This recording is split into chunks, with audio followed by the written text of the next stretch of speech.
Olá, meus amigos, tudo bem? É uma honra estar aqui com vocês. Meu nome é Thiago Salinas, eu curso licenciatura em matemática, eu estou no terceiro período pela UF, no Polo de Saquarema, pelo CEDERJ. Tá?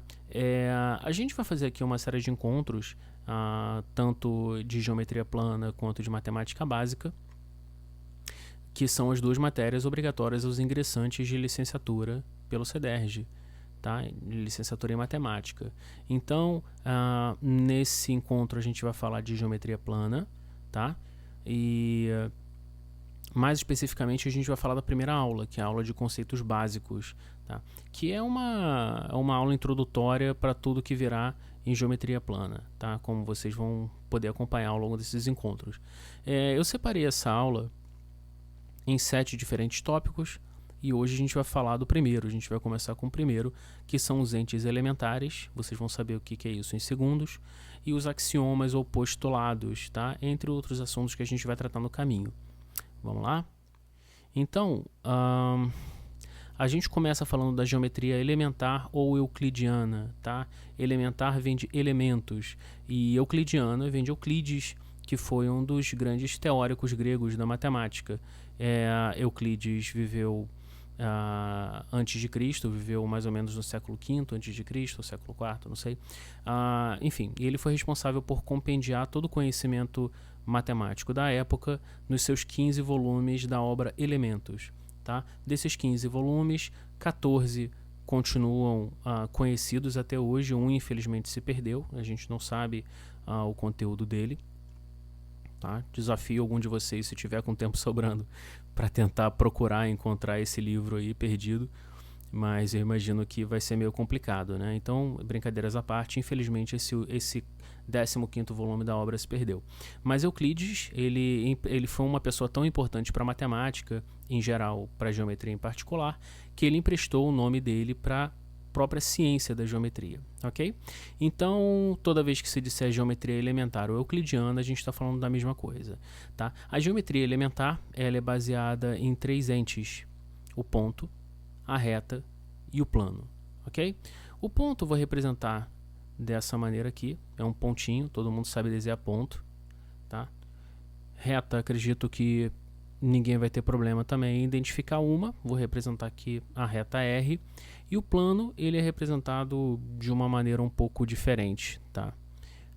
Mais ou menos um paralelogramo aqui, vou desenhar de qualquer maneira, tá? Sem muito requinte, mas é só para vocês verem a representação de um plano. A gente vai chamar esse plano aqui de alfa. A geometria que a gente vê nesse primeiro período é a geometria plana, é toda a geometria que se baseia no plano. No segundo período, se Deus quiser, a gente vai conhecer uma outra vertente da geometria elementar, que é a geometria espacial, tá? Que é a geometria dada no espaço euclidiano, que tem infinitos planos, mas isso é assunto para depois. Vamos concentrar aqui no que é importante, que são os entes elementares, tá? Os entes elementares, eles são aceitos sem definição. Ninguém até hoje, 2.500 anos de geometria, ninguém até hoje conseguiu definir o que é um ponto, o que é uma reta e o que é um plano. A gente conhece as propriedades, a gente conhece esses entes pelas propriedades que eles têm, e a gente vai ver algumas na próxima sessão, que são os postulados ou axiomas. Mas antes, vamos falar um pouco da representação de cada um desses entes. O ponto a gente representa com maiúsculas, tá? Então eu vou botar aqui ABC e vou resumir aqui como maiúsculas. Espero ter escrito certo. Ficou meio esquisito aqui, né? Então, vamos escrever de novo aqui. Maiúsculas. Porra, bem melhor, né? Ok. A reta a gente vai representar com minúsculas, tá? Deixa eu escrever aqui. Minúsculas. Beleza. E o plano a gente representa com letras gregas, com caracteres gregos. Então, vou marcar aqui como gregas. Ótimo, acho que todo mundo entendeu, né? Beleza. Agora a gente vai falar da representação da reta. Essa é uma representação possível da reta, tá? Aqui eu estou dizendo que existem 2 pontos conhecidos, ponto A e o ponto B, por onde passa uma reta. Então, supondo que esse aqui é o ponto A, esse aqui é o ponto B, a reta ela passaria pelos 2 pontos e seguiria indefinidamente nos dois sentidos, tá? Daí, nossa, deixa eu só desenhar um pouquinho melhor aqui.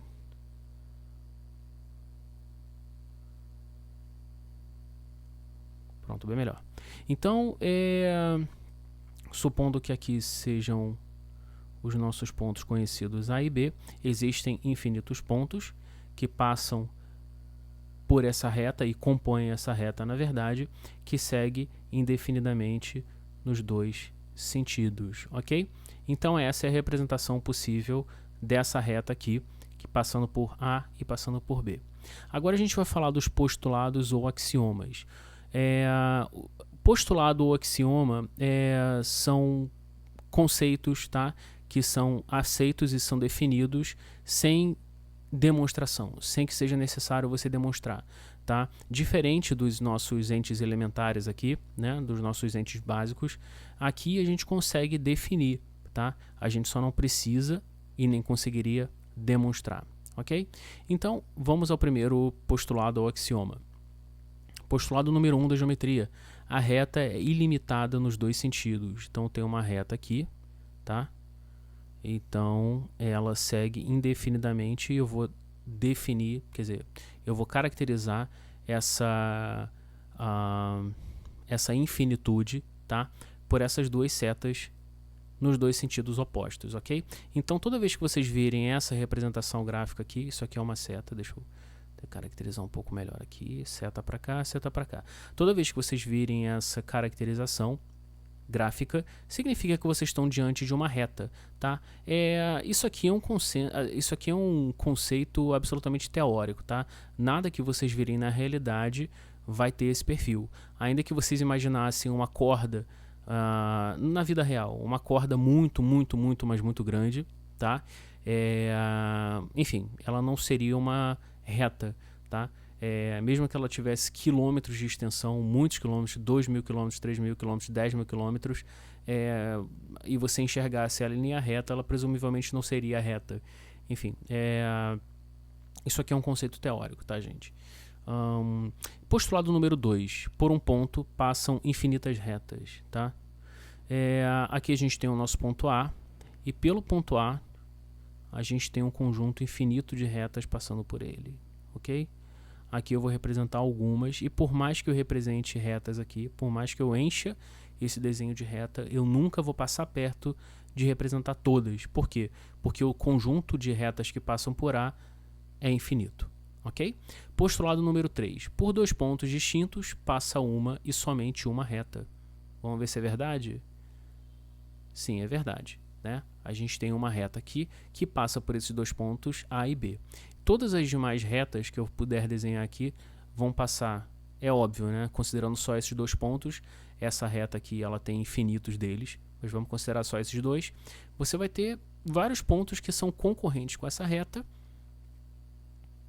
várias retas, perdão, que são concorrentes com essa reta nesses pontos aqui, ok? O que não significa que qualquer dessas retas vai passar por A e B, pois é só uma reta que passa por A e B. Eu posso representar aqui como reta R. Todas as demais, elas passam por um, passam por outro, ou até não passam por nenhum, tá? Como eu posso representar aqui uma reta qualquer aqui, que não passa nem por A e nem por B, mas ela é concorrente à reta R que a gente desenhou, tá? Seguindo aqui. Por um ponto não pertencente a uma reta R, é possível traçar uma e somente uma reta paralela, S. Esse é o postulado de Euclides, é um postulado formulado, né, como o próprio nome diz, por Euclides, tá? E a gente vai entender um pouco melhor o que significa. Então vamos dizer aqui que a gente tem uma reta R, tá? Ela já está representada aqui, e a gente tem um ponto A, que é externo a essa reta R, tá? Eu consigo traçar, isso pelo postulado número 1, infinitas retas que passam por A. Isso vocês lembram, né? Então posso desenhar uma reta aqui, né? Uma reta aqui, uma reta para cá. Vocês entenderam, é infinito. Só que desse conjunto de retas, só tem uma reta que é paralela a R e que passa por A, que é essa reta aqui, que a gente vai chamar de reta S. Ok? Então essa reta S, e é uma só, ela ao mesmo tempo ela passa por A e ela é paralela a R. Todas as demais retas que passam por A, elas não são paralelas a R, elas são concorrentes, ok? Postulado de Euclides. Bom, postulado número 5. Toda reta que passa por dois pontos distintos de um plano está contida nesse plano. Então, se existe algum plano, e lembrando que a gente está estudando geometria plana nesse período, tá? Então, a gente não vai tratar do espaço, mas do plano. Então, assumindo que eu tenho um plano, eu tenho dois pontos nele, tá? Por esses dois pontos, eu obtenho apenas uma reta, tá bom? Postulado número 6. Um ponto O de uma reta divide-a em duas regiões denominadas semirretas. O é a origem das duas semirretas. Perfeito. Vamos lá. Então, eu tenho uma reta e eu tenho O. O é um ponto qualquer dessa reta. Qualquer um, tá? Peguei esse ponto, chamei ele de O. A partir de O, eu tenho duas regiões ou dois entes chamados semirretas, tá? E diz-se de O como sendo a origem das duas semirretas. O que significa? A partir de O, tá? Aqui a gente tem a reta R, né? E a partir de O eu determino duas semirretas diferentes, tá? Com direções opostas. O que significa? Uma reta, ela não tem origem e não tem final. Ela é infinita nos dois sentidos. A semirreta não. A semirreta, ela tem origem conhecida, que é o ponto O, ela só não tem final. Daí ela ser representada com essa flechinha aqui, ok? Então, como é que eu represento essa semirreta que tem origem em O e passa por A e segue indefinidamente? Bom, eu represento dessa maneira aqui, OA, e a gente tem uma flechinha com um sentido e não com dois, como a gente representaria uma reta que passa por esses dois pontos. Perfeito? Acho que deu para entender, né? Beleza. Então, segmento dados A e B. O segmento AB é o conjunto de pontos entre A e B, que são as extremidades desse segmento. Então, segmento é um conceito,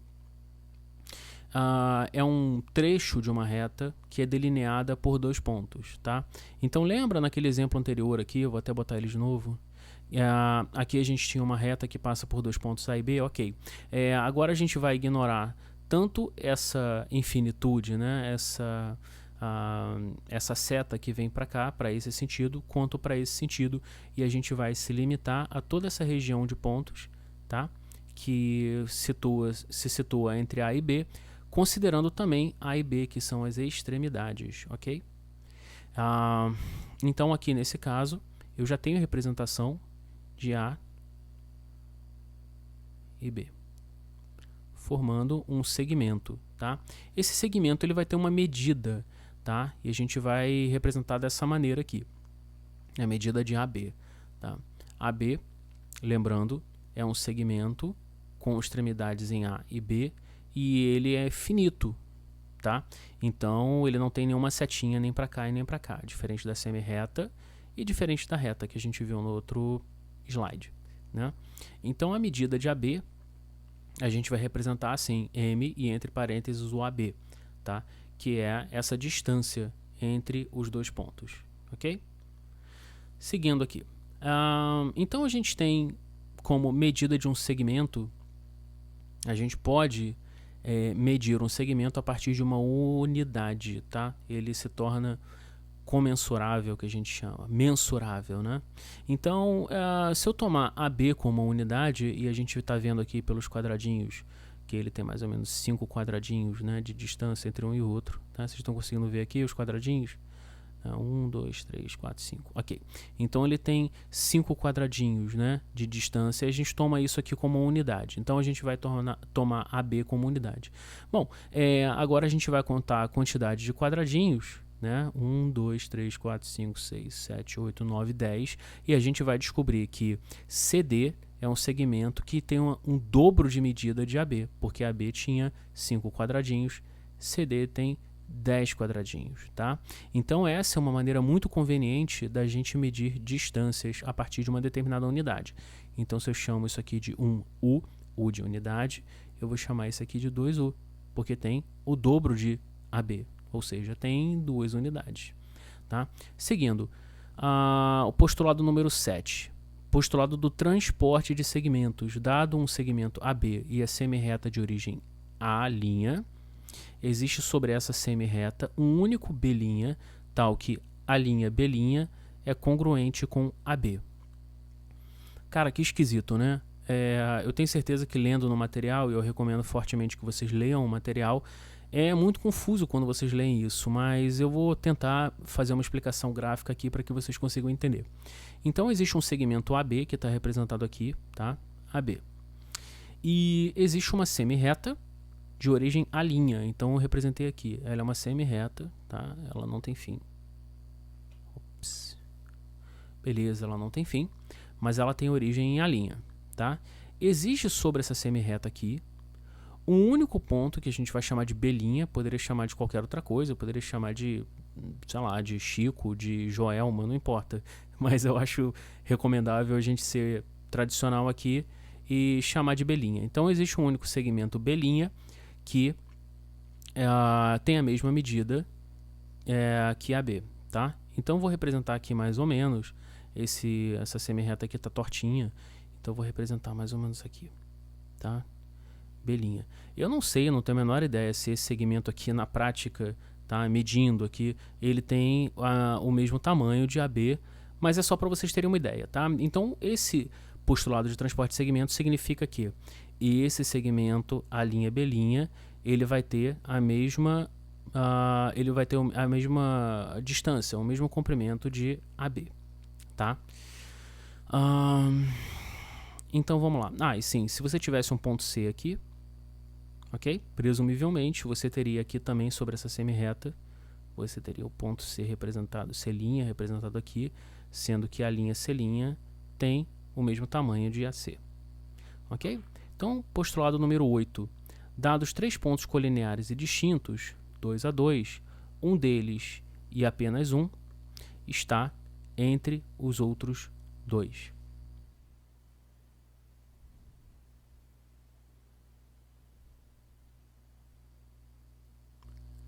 Então,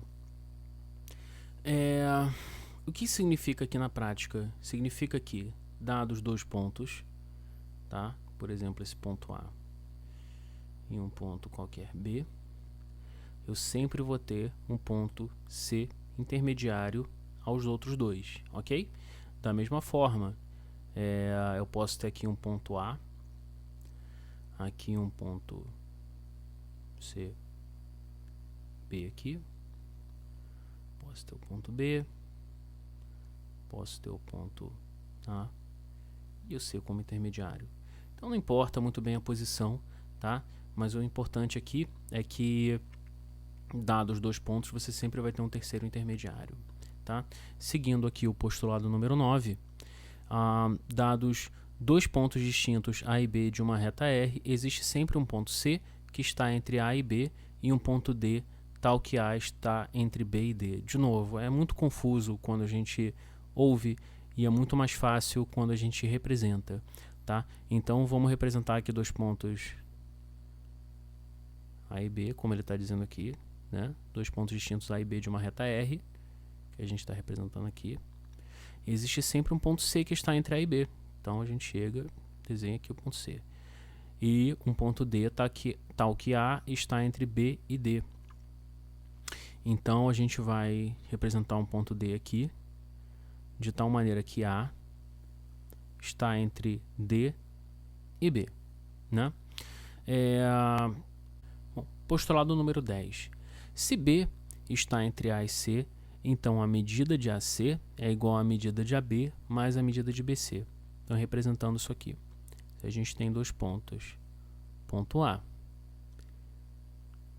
e o ponto C sobre uma reta R, e entre os dois a gente tem um ponto B, a gente sabe que a medida de AC, que está aqui, é igual à medida de AB mais a medida de BC. Okay? Esse postulado ele vai ter uma aplicação muito prática ao longo do nosso curso, ao longo dos nossos encontros, como a gente vai ver usando esse postulado para resolução de inúmeros exercícios. Okay? Seguindo aqui.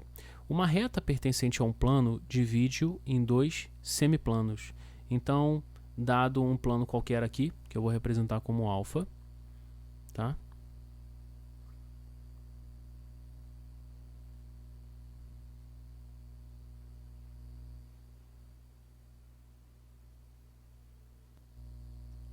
Postulado 11. Uma reta pertencente a um plano divide-o em dois semiplanos. Então, se eu tenho um plano aqui que eu vou chamar de alfa, tá? Ele está representado com um paralelogramo, como a gente tinha dito, e agora eu vou passar uma reta por ele.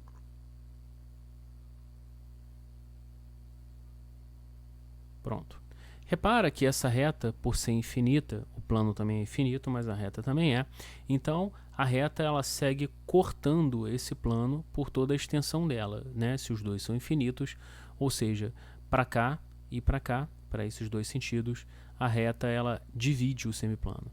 E a gente vai chamar cada região dessa de semiplano. Então, aqui no caso, um semiplano alfa 1, semiplano alfa 2, do nosso plano alfa, tá? E essa reta aqui a gente vai chamar de origem, ok? Então, sempre que a gente tem um plano, a gente vai ter infinitas retas nesse plano, e cada uma dessas infinitas retas vai cortar o plano em dois semiplanos diferentes, perfeito? Então, vamos seguindo aqui. Então, agora a gente vai fazer uma distinção entre teorema e corolário, tá? Então, o teorema ele é uma proposição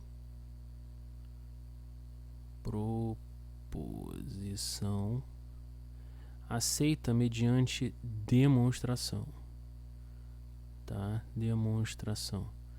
Tiago, por que isso é importante? Isso é importante porque a gente já tinha visto os entes elementares, né? Os nossos entes básicos, tá? Que são aceitos e é impossível a gente defini-los, né? Que são o ponto, a reta e o plano. É impossível a gente traçar qualquer tipo de definição a respeito deles. E a gente viu também os axiomas ou postulados, que eles são proposições aceitas sem necessidade de se demonstrar. Tá? Já o teorema, ele necessita de demonstração. Então, é por meio de demonstrações, aliás, que o edifício da matemática foi construído. Então, é muito importante a gente entender esse conceito de teorema, né? Como o de Pitágoras, por exemplo, né? E outros teoremas que a gente vai ver, não só na geometria plana, como também na geometria espacial e, por que não dizer, em toda a matemática. Tá? O nosso conceito de corolário é uma aplicação imediata de um teorema. Aplicação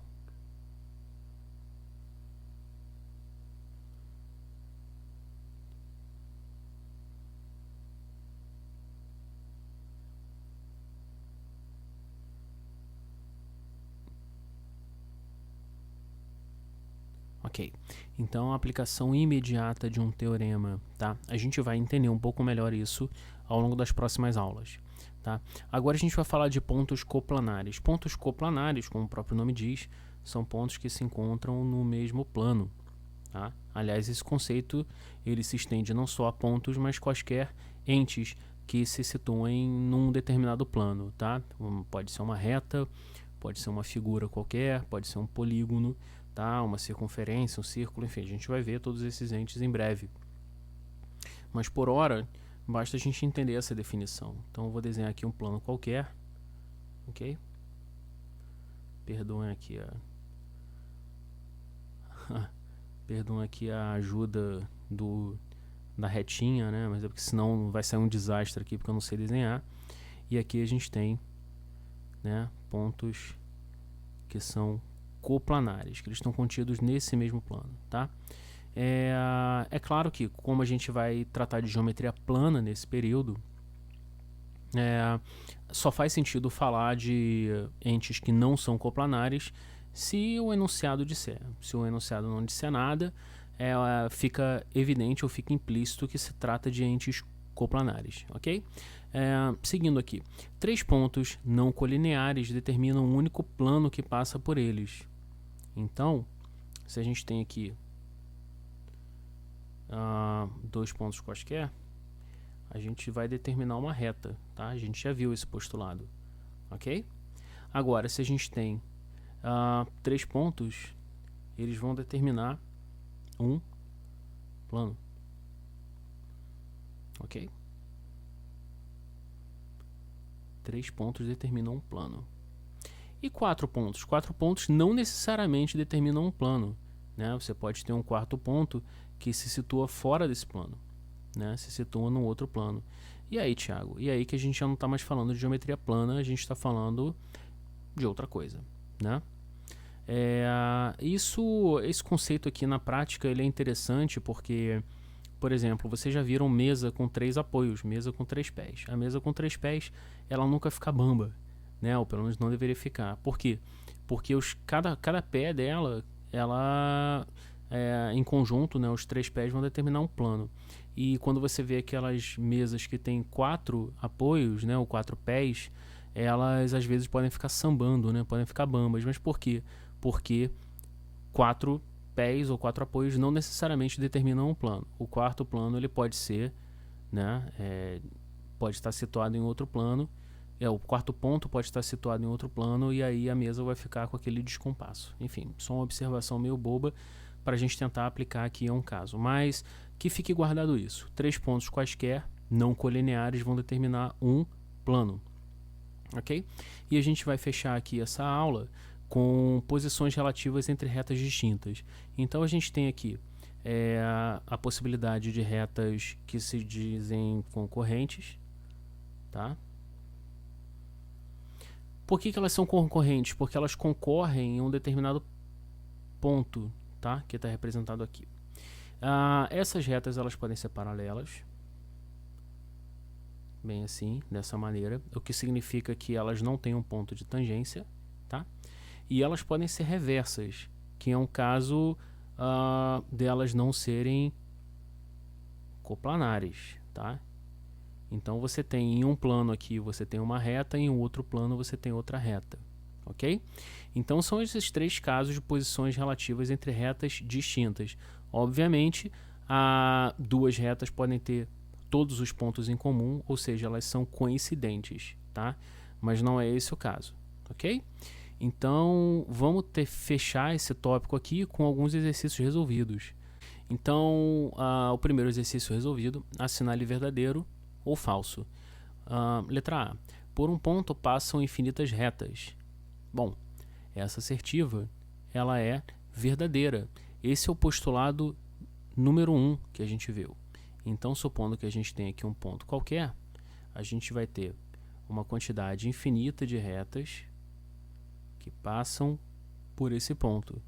Infinito, de modo que eu não consigo sequer representar graficamente, tá?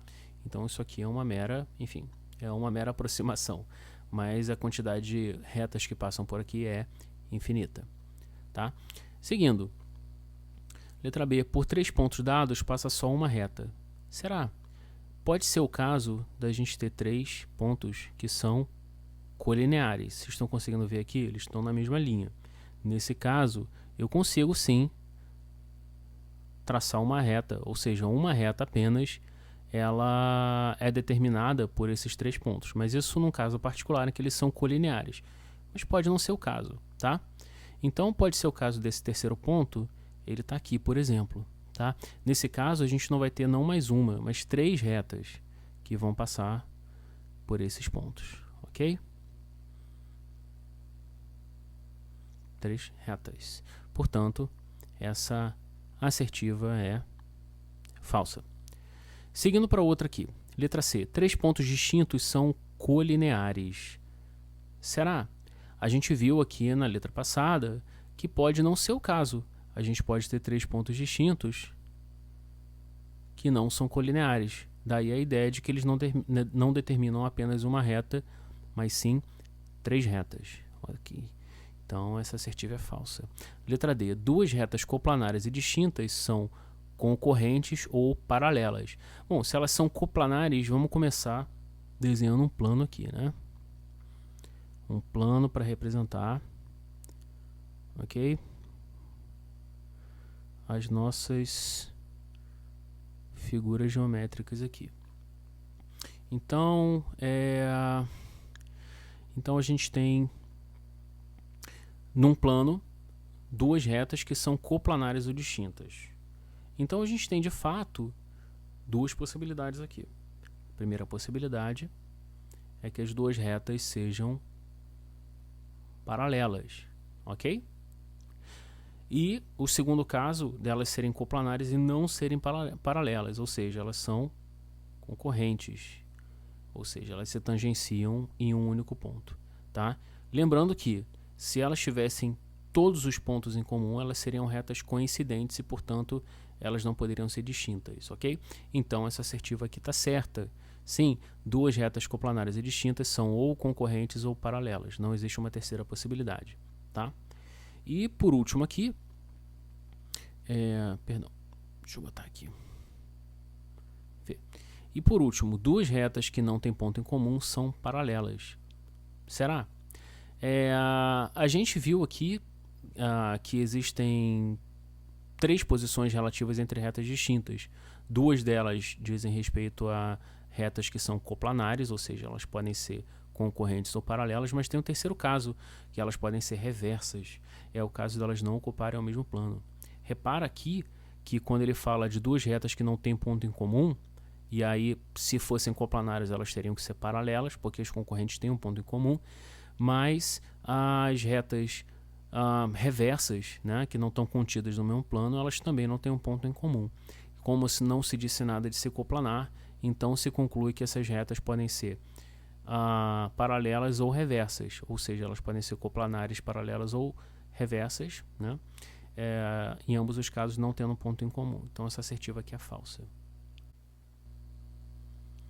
Bom, a segunda questão aqui. Quantas semirretas há em uma reta com origem nos 5 pontos A, B, C, D e E? Então, a gente vai desenhar aqui uma reta, tá? E vai desenhar 5 pontos dessa reta. A, B, C, D e E, como manda o enunciado. Ok? Então, ele quer saber quantas semirretas são formadas a partir desses 5 pontos. Bom, cada ponto desse vai determinar duas semirretas, uma para cada sentido. Opa, botei aqui para simplificar, né? Aqui no caso se tratam dos mesmos pontos, tá? A, B, C, D. Eu botei assim para deixar bem simples mesmo, tá? Como cada ponto vai ser a origem de duas semirretas, e se conclui que em 5 pontos você vai ter 10 semirretas, tá? Basicamente é isso. Então a resposta é 10 semirretas. Ok? Questão 3. Por 6 pontos todos distintos, sendo 3 deles colineares, quantas retas podemos construir? Então, se ele está dizendo que são 6 pontos distintos, sendo 3 deles colineares, vamos começar desenhando os pontos colineares. Agora a gente desenha a reta suporte desses pontos, né? A reta que passa por esses 3 pontos, e em seguida a gente vai desenhar 3 pontos que não são colineares aos outros 3 e não são colineares também entre eles, ok? E a partir daí a gente vai desenhar um conjunto de retas. Então é importante a gente manter a conta aqui. A gente já começa dessa reta aqui, que é formada por esses 3 pontos, ok? Então a partir daqui a gente vai ter, contando com essa, tá? 2, 3, 4, 5, 6, 7, 8, 9, 10, 11, 12, 13, tá? Eu fiz de um modo aqui mais ou menos aleatório, mas vocês poderiam ter feito de uma maneira um pouco mais metódica, né? Começando a partir desse ponto e ligando esse ponto a cada um dos outros 5, e assim sucessivamente, tá? Até chegar à conta de 13 retas. Ok? Todas elas representadas aqui. Então, vamos fechar aqui com os exercícios propostos da apostila. Exercício 1. Quantos segmentos há em uma reta com origem nos 7 pontos distintos dada na figura a seguir? Bom, então a gente vai ter aqui, começando do ponto A, 6 segmentos possíveis. Ponto AB, ponto AC, AD, AE, AF e AG. Então aqui a gente representa como 6 segmentos possíveis. Tá? Partindo do ponto B, a gente tem... Bom, não esquece que o AB, né? Esse cara aqui, o AB, ele já foi computado, né, aqui em cima. Então a gente não vai fazer de novo, senão a gente vai errar a conta. Então a gente, com o AB já foi, partindo do B a gente tem BC, BD, BE, BF, BG. São 5 segmentos. Da mesma forma, CA e CB já foram, então a gente vai a partir do C. O CD, CE, CF e CG. São 4, tá? Da mesma forma, partindo do D, DE, DF e DG, são 3. Partindo do E, F e EG, são 2. E por último, o FG, 1. Você soma todos esses segmentos aqui, 6 mais 5, 11, com mais 4, 15, com mais 3, 18, com mais 2, 20, com mais 1, 21. Então o gabarito são 21 segmentos. Ok? Questão 2. A, B e C são 3 pontos distintos numa reta. Se AB é igual ao dobro de BC e AC é igual a 18 centímetros, determine AB e BC. Vamos lá. O que ele diz aqui no enunciado? Ele diz que AB é o dobro de BC, então a gente vai representar isso matematicamente. AB é igual a 2 vezes o segmento BC. Ok? Fácil, né? E aqui a gente diz que AC é igual a 18 centímetros. Tá? São os dados que ele fornece no problema. Agora, ele não fornece aqui a posição de C. Tá? Eu vou desenhar aqui e vocês vão entender do que eu estou falando. Então, vamos dizer que a gente tem uma reta aqui. Ok? E por sobre essa reta, eu vou posicionar A e vou posicionar B. Tá? Se ele desse a posição de C como entre A e B e entre B e C, ou melhor, né, entre A e B ou externo a A e B, eu saberia posicionar e saberia a partir disso calcular as medidas, né? Então, sim, só tem um problema, ele não dá essa posição relativa de C, o que significa que o problema vai ter 2 respostas baseado em como você põe C, tá? Então, primeiro eu vou posicionar o C aqui, ok? Tá? E vou posicionar ele fora também, chamando ele de C', tá? É o mesmo C, é esse cara aqui que a gente quer descobrir. Eu só vou botar como C' para poder diferenciar, tá? Eu espero que vocês não se confundam com isso. Vamos lá então. No primeiro caso, tá? Com C entre A e B, eu vou rememorar aquele postulado que diz que AB é igual à soma, a medida de AB é igual à soma das medidas de AC com BC, né? Vocês lembram disso, né? Então, vamos escrever o postulado aqui. AB é igual a AC mais BC. Muito bem. Ele tem no enunciado quanto vale cada um deles. Então, eu sei que AC vale 18 centímetros. Então, eu posso reescrever aqui como 18 centímetros. E eu sei que AB é 2 vezes a medida de BC. Então, eu vou pegar essa equação aqui e já vou jogar aqui. tá? Como 2 vezes BC. Então, 2 vezes BC é igual a AC, que ele deu, a 18 centímetros, mais BC. Bom, na prática aqui eu vou jogar BC para o outro lado, como a gente já faz em álgebra, né? Para achar BC. Né? 2BC menos BC é igual a BC. Então, BC é igual a 18 centímetros. Bom, se BC é igual a 18 centímetros, significa que AB, que é o dobro de BC, então AB vai ser o dobro de 18, AB vai ser igual a 36 centímetros, ok? E tem uma segunda interpretação aqui, tá? Que a gente vai tomar toda essa distância aqui, tá? Então, vamos lá, vou tentar apagar aqui para a gente ficar mais clean, né? Beleza.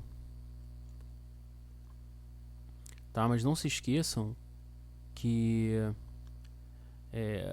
os dois fazem parte da solução, tá? O C pode ser aqui, tá? O C pode ser aqui. Agora a gente vai trabalhar com o C aqui.